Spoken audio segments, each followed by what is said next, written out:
mas makabubuting ipaalam na natin to sa mga kasamahan mong mga pulis.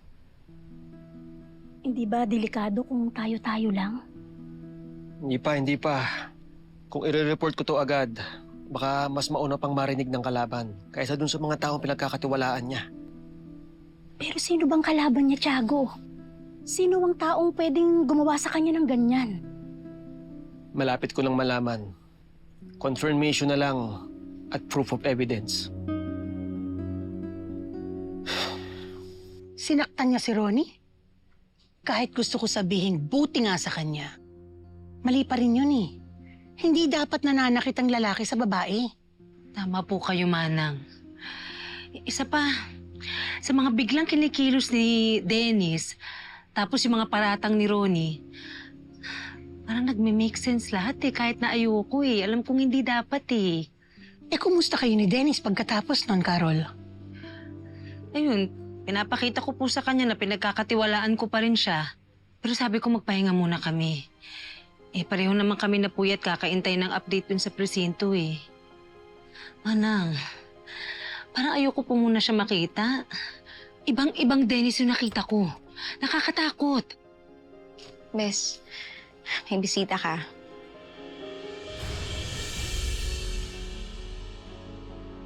May pasalubong ako para sa inyo. Nasaan nga pala si Leah? Meron din akong pasalubong para sa kanya. Dennis, sobra-sobra naman to. Tsaka diba, sabi natin magpapahinga tayo. Hindi mo man lang ba tatanggapin ito?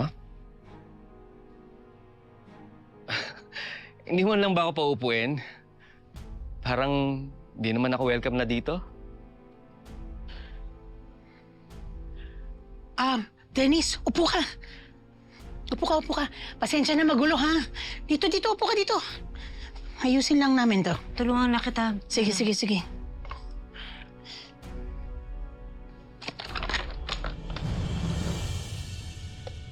Ano to?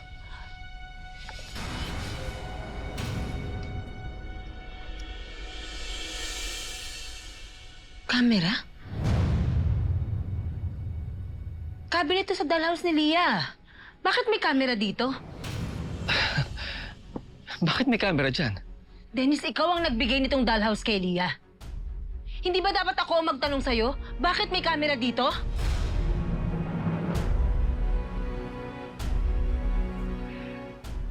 Carol, ba't ko naman lalagyan ng camera yung dollhouse ni Leah? Regalo ko nga sa kanya yan. Tsaka, ako rin naman yung mapapahama kung malalaman mo, di ba? Sandali. Di ba dumadalaw dito si Wilfred? Baka naman siya yung naglagay ng camera dyan. Kinamit pa yung regalo ko para matyagang kayo. Pwede nga rin naman yun. Tsaka, bes parang madali lang naman mag-install ng camera. Eh, baka nga din para mas to kayo ni Leah. At saka, tingnan mo ha. Sino bang makikinabang kung magdududa ka sa akin? At saka hindi ako yun, Carol. Well, kung sino man ang naglagay nito, his or her surveillance stops now. There. Wala nang pwedeng magmatsyag sa inyo.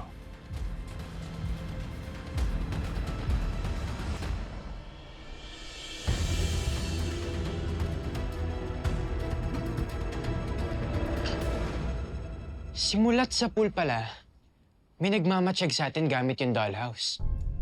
Eh, syempre si Kuya Dennis yun. Sino pa ba? Uy, pero pwede rin namang si Wilfred.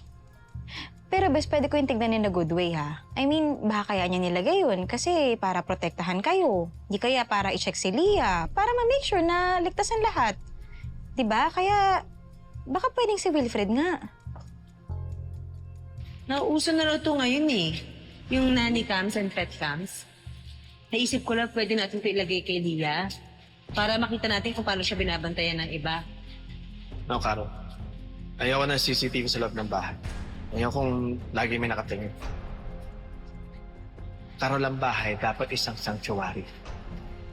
Hindi parang isang kulungan na may camera sa bawat sulok. Hindi papayag si Wilfred ng ganun eh. Ang stand niya, ang bahay, dapat sanctuary.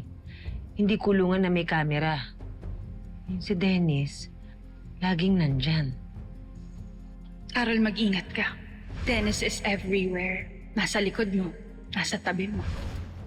Kung talagang si Dennis nga, ibig sabihin, matagal na niya akong minamatyagan.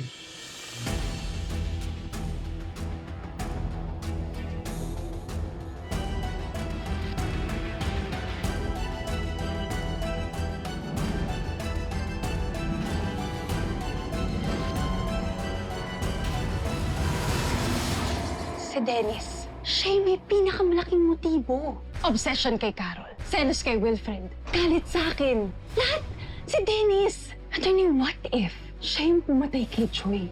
Speculation lang yan, Ronnie. And speculation won't hold in court.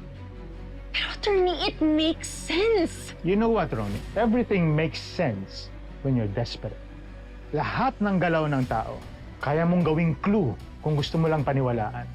Pero, wala ka naman ebidensya. Wala kang papel. At lalong wala kang witness.